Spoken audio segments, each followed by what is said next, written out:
So this is not going to be one of the traditional episodes for the build project. I want this to be a standalone video that can act as a reference for anybody who, like me, needs to set the pitch on their MaxProp Classic propeller. So for anyone who isn't a normal viewer, this is part of a larger project where I'm converting my sailboat from running on diesel to running on electric.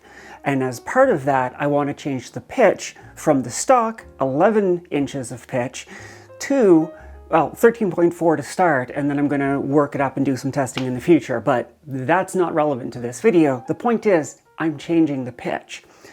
I mention this because generally the advice is, when you're taking your old propeller apart, note where the markings are so that you can just put it back to the same way. Well, okay, but that's great, but what if you want to change it? PYI, who's the North American reseller of MaxProp propellers, have a series of videos. They're about 15 years old as I record this right now, but they're the authoritative source. So before we start assembling it, let me speak very briefly on what pitch is and why it matters. The torque delivery of an internal combustion engine is very different from the torque delivery of an electric motor, which is why I mentioned the context of this project and why the pitch is changing. Specifically, an electric motor gives you all of the torque right from the beginning, so you can have a more aggressive pitch and it'll have the torque needed to start spinning the propeller and moving the boat.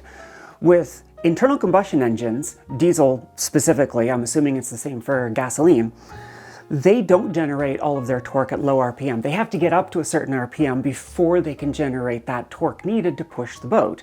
So they have to compromise and come back a little bit on the pitch so that it doesn't basically stutter the engine when it's first trying to turn the propeller and get things moving. Now, one of the things that helps you decide whether you need to change the pitch or not, separate of whether you're using ice or electric, is if you find that your propeller is spinning too fast and you're running into cavitation, you're going to want to set the pitch to be more aggressive. If, on the other hand, you're finding that your engine is struggling to get moving, you probably want to back the pitch off. Okay, but what is pitch? Imagine that the propeller was moving through some sort of magical perfect medium. Think something like sand or jello, where as it rotates, it pushes perfectly against the surface and moves an appropriate distance, like a screw going through wood. The angle of the propeller blades, when they're set to a given degree, that will translate to one full rotation will move the propeller through this mythical media X number of inches. Inches, I'm Canadian, but that's how the language around this works. So with an 11-inch pitch, the blades are relatively shallow. I think they're 20 degrees. And that translates to, again, if you imagine a screw going into wood, one full rotation would pull the boat forward 11 inches. With electric motors, there's not yet a lot of information on what's ideal. I've heard some people talk about having a square pitch, which is where the pitch matches the diameter of the blades. I have a 3-bladed, 2 hands, 16-inch propeller. So in my case, a square pitch would be a 16-inch pitch, meaning in one full rotation, it moves forward 16 inches. So in a future part of the series, there's going to be testing done to see what is the most efficient. Again, for people not familiar with my channel, one of the things I chase quite extensively is efficiency. I'm trying to go for long range on electric. But regardless, for now, I am going to set my pitch to 24 degrees, 24, 26, 28, yeah, with setting my propellers to 24 degrees, which translates to 13.4 inches of pitch. Let's actually do that now. So the various parts are, obviously we have the blades, and yes, they're in pretty bad shape. This is a used propeller. Watch other videos if you want to see why they look like this. Next we have the hub. Around the hub goes the spinner, the 2 halves for it. We have the center gear, we have the end nut, we have the end cap, we have the spacer, and we have the key. For the end nut, there's 2 types. Really old versions had a hole drilled through them. These are the new type that are called no drill, and they have these 2 pins, which we'll look at more in a minute, that lock the nut in place. Normally you would do this assembly with the propeller in the boat, and you would do it shortly before going in the water. My boat doesn't fit in my office, so we're using my old prop shaft just to show the process. So in my case, there's some old markings which don't seem to correspond to the current setup. So I'm just going to ignore those. Those are blue marks, ignore those. I'm going to use a pencil. First thing you do to make sure that your key is going to fit properly is, without the key, set the hub in, push it back as far as it will go, and make a mark. Most people use a Sharpie. I'm using a pencil. You can see that mark there. Now, put your key into the keyway, take your hub, and place the hub over it. I'm not sure if it's coming through on camera, but I can see that it comes right up to the pencil mark. If it didn't, if it stopped short, you're going to have to file this down because it is interfering and creating a gap between the keyway and the inside of the hub. Keep test fitting it until it seats all the way. In the manual, I'll have a link to this PDF in the description. They have a table here, I'm showing this on screen right now, where along the top column, you find the diameter of your propeller. In my case, it's 16, which is this column here. Then I go down and I find the closest number to the pitch that I want. I would like to go to an even 14. I have the choice between 13.4 and 14.7. Because of some experiments I'm going to do later, I'm going to start at 13.4, and that means I'm going to set it to 24 degrees. Now you have to think about whether your propeller is a right-handed propeller or a left-handed propeller. In my relatively limited experience, most single-engine, single-screw, harsh shadows, boats have a right-hand turn, meaning if you're looking at the aft of the boat, bow further away from you, when the propeller is turning to go forward, the propeller is turning in a clockwise direction. That's important because if yours is a left-handed, how you set this up is going to be different, and they show this in the book. So here is where you see the right hand or the left hand rotation. In my case, I'm coming down to 24, which means the X goes to S, Sierra. X-ray goes to Sierra. But what the hell does that mean? Looking at the underside of the central gear, you can see right there, there is a hash that's been physically cut out of the back of the hub. On most, but not all, there's a corresponding notch, hole, it's not a hole, divot that's been drilled out on the same tooth. That tooth is the X. You can actually feel it with your fingernail that it's been cut out. So on the hub, starting from the most counterclockwise, you have the letter Victor. Yes, I know it looks like uniform. That caught me out. I had to call PYI. They confirmed it's V for Victor. So you got Victor, Tango, Sierra, Papa, November, Lima, Kilo, Hotel, Echo, Delta, Charlie, Bravo, Alpha. Key thing is you have a series of letters around here. So now, combining all of this information, I know that I've got a right-hand propeller. I know that I want to have 24 degrees of pitch, and that means that the X is going to align with S, X-ray to Sierra. So there's the dot. There's Sierra, and it sits in, just like that. Now, before I started this video, I wanted to test fit this at 24, 26, 28, and 30. Only one of them went in easily. On all the others, one side sat proud. I'm exaggerating it now, but one side was still sticking out like this. What I noticed in PYI's video was that this ring was very clean and consistent. However, if you look at mine, you can see that there has been sections that have been ground away. It's almost like the metal was pressed in and then cut free in the back, but it was not cut all the way free. So hopefully this is coming across on camera, but this was mushroomed in a little bit and it was fouling on the inner gears. And because of that, I couldn't get it to sit properly. So I sat with a hand file and very carefully took that mushroom bit off until it was flush, and then it sat cleanly. Now, that was the first alignment, the X alignment. As I sit here though, reminding you that I'm not an expert, I forgot a step. And that is, I had to put the center nut on. No big deal. Set it aside. Let's put this in. Now, PYI recommended using a crescent wrench or an adjustable wrench. I'm using a 15/16 socket. Now, we are putting bronze on stainless steel. Now you want to torque this up, but you don't want to reef on it. Bronze is a soft metal. That's why these pins are used. They lock it in place. It's locked in place with the pins, not with torque. So once I get it relatively tight, you can see how there are notches that have been cut out of the center nut. You want to rotate this until it's tight and then rotate it just a little bit more to line up two of those holes so that you can slide these pins in. I'm going to set this and then I'll bring the camera back and show you. So you can see how the top at about the 11 o'clock position and the bottom at about the 5 o'clock position are now lined up. So if you see these pins, they have a flat on them. The flat needs to face in. Otherwise, it's going to interfere. Okay, this is a bit artificial, but if you can see, this is how they're supposed to sit in. So the flat rests against the inside of that gear. So if you put them in and they're turned the wrong way, this gear will not sit in.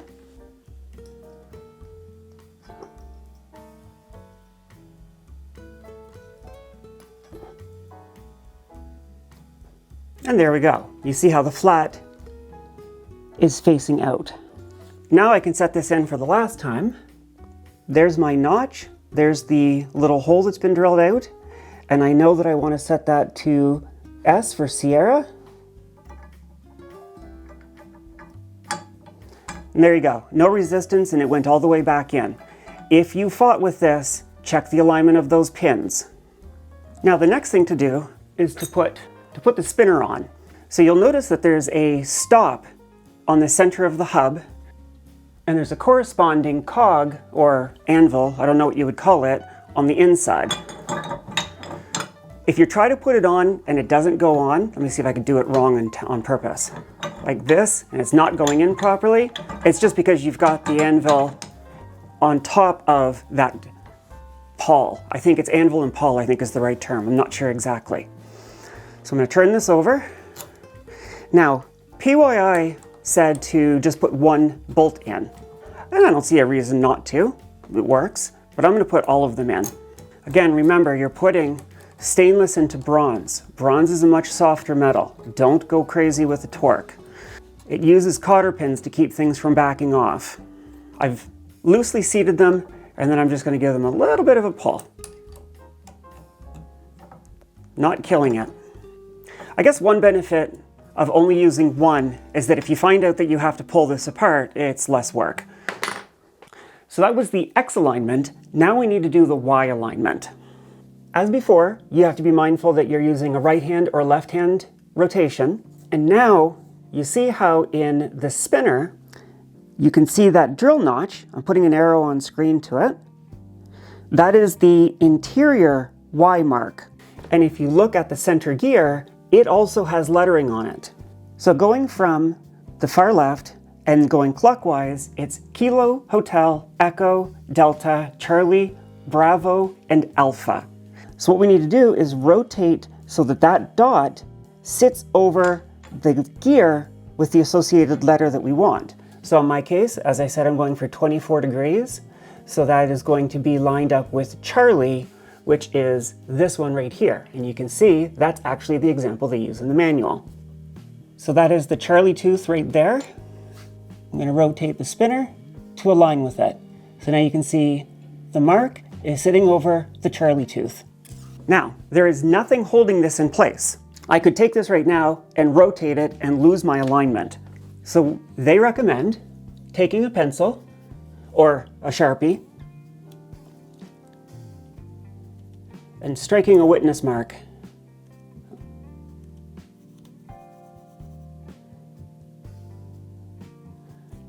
There you go. Now, if this comes off while I'm futzing with getting the blades on, I'll know that it's out of alignment and I can spin it back. So this is the spacer. And if you can see, I'm not sure if it's coming through on camera, but it is punched with 1, 2, and 3 for the 3 spokes. Each of the blades are stamped with the corresponding number. So I'm going to take number 3 and I'm going to line that up. This is number 1. Line that up. And the last one is number 2. And you're noticing that I'm making sure that the flats are on the same side. That's going to become much more important in a moment. But for now, there we go. Before we can put the propeller onto the actual hub, we want to set it into the end cap, and then we can put the whole thing up as a single unit into place. You will notice that there's a corresponding punch number on the 3 sides. And if you look on the spinner, you're going to see the corresponding numbers. It's upside down, but there's 3, 2, and 1. Now, get my alignment back. So I'm going to take this with the hub faced up, 1, 2, 3. 1, 2, 3. Might need to turn this whole thing over here.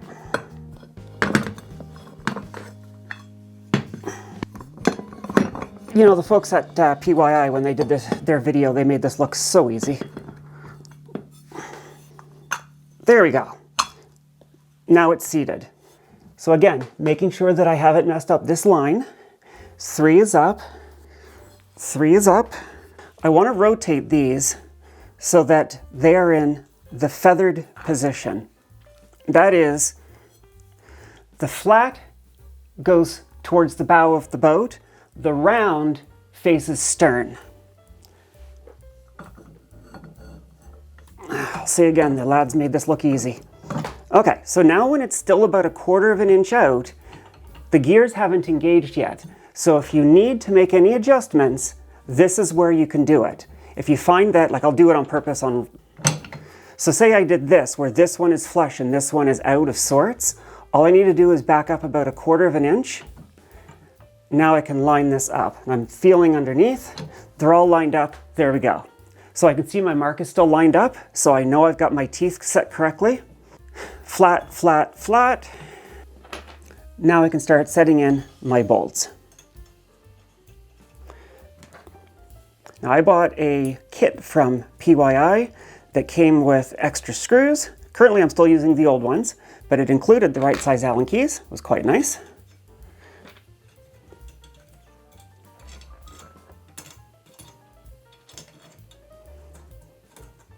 Just get them started.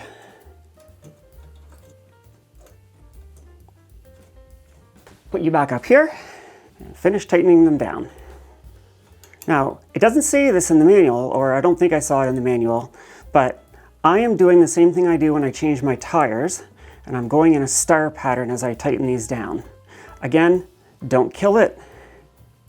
It's stainless into bronze. For anyone who watched my last video, I had to go through and clean out all of the little bits of sand, well, copper slag that were left over from the sandblasting. I found it inside the threads. I found it inside the drilled out and tapped parts. I found it in the threads of the bolts. It took a while to clean everything out. If you hear any kind of a grinding or whatnot, don't force it. Back it off and clean it, and then reseat it again. Everything should go as smoothly as you're seeing it here with no real resistance. Now, it's relatively loosely put together. So, rotate it around. It's all lined up. This is in the feathered position. So now I should be able to twist it to go, I believe that would be fully astern, and all the way the other way to get it into forward. I might have that backwards, I'm not entirely sure. If, as you're doing this, it fights you, or you feel any resistance, or you hear any crunching, pull it apart. There could be a little file of metal that came off. There could be a little bit of debris in there. Clean it out, don't grind it. You will chew this stuff up. Make sure it goes smoothly. So now I am happy that this is going relatively smooth. Note that on some of the older ones, these grease fittings aren't here. You can buy a kit that PY, or I'm assuming in other countries, whoever your local vendor is for MaxProp, they sell a kit with a drill bit, a tap, and the right size fittings to add these grease nipples. That was a weird pause. Normally you want these in, but when you're greasing it, you take those out and you put a zircon fitting on. They're very specific that they recommend this 130 AA lubricant. They say don't use, I believe it's silicone lubricant. They say that it washes out too quickly. They very specifically suggest this. And they sell a gun for filling it up. Now, I'm not going to do this, but if you notice, you can cut the end off and it's threaded, and that will thread into the bottom of the gun. Put this on. Can you tell I've never done this before? Yeah, so you just push that on, and then what they say to do is one pump, and then you want to rotate this through the full range of motion. Do another pump and repeat.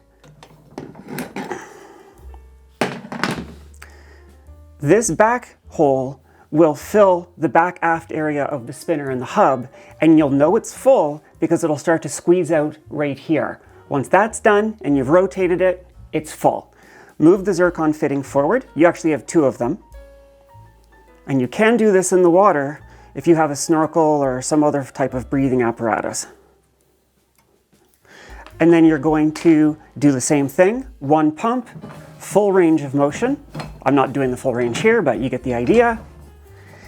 And another pump. And you do that until you see it squeeze out along where the hubs of the propeller blades come out. Once you see it squeeze out there and you've done your full range of motion, you're done. It's greased.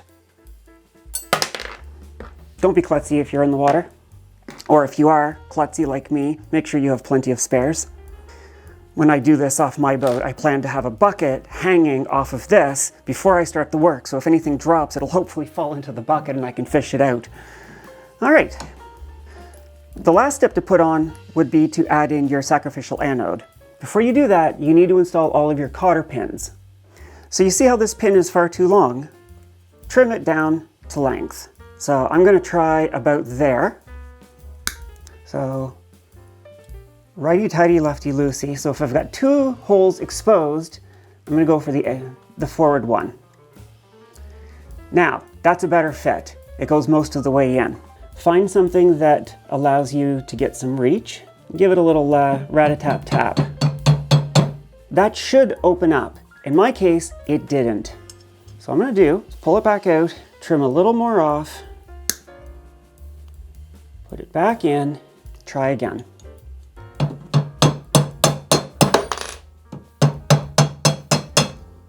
And you can see in there how it's spread open. If you're really struggling to get it to open, take a pick or something else that's flat and just get in and manually open up the tongs. Now, this won't fall out, and if this doesn't fall out, this can't back off. You're going to want to do this for all 4 of the bolts on the spinner, and you can see you can do the same thing to all 6 of the bolts on the end cap. Now, pretending that I had already done this, the last thing to do is our sacrificial anodes. There are generally 2 options for sacrificial anodes, and I have both of them. And you might be able to see a little difference in the shininess between them. This one is the magnesium, this one is the aluminum. Which one you use depends on whether you're in freshwater or saltwater. My boat is currently in Lake Ontario. Well, it's sitting on the hard right beside Lake Ontario, but it will be going into Lake Ontario, a freshwater body of water. So I am going to use magnesium. If you're in saltwater, which I will be hopefully before too much longer, then you want aluminum. You'll notice that on the back, there are 6 holes, but only 3 that are actually tapped. And it does matter how you line them up. I got this wrong the first time, and I'm probably going to get it wrong again this time because Murphy and I get along fantastically. Oop, that's the small one. There we go. So for this one, for the magnesium one, for whatever reason, I couldn't get this first bolt to go in because Let me back it off and I'll show you.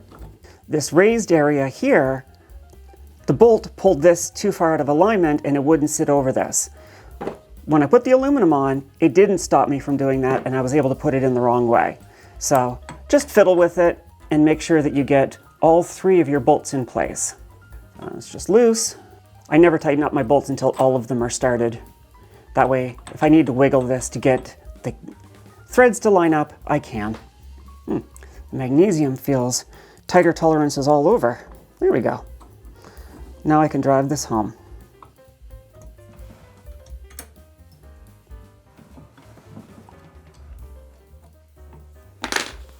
And that's that. That's how we assemble the MaxProp Classic. In this case, the 3-bladed 16-inch.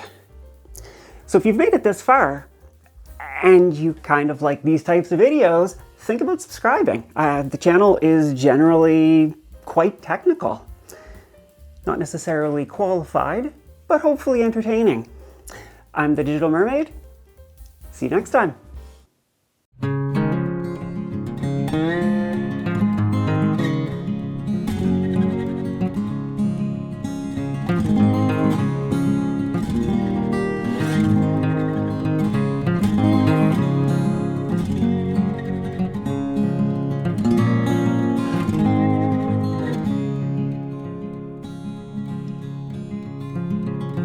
Thank you.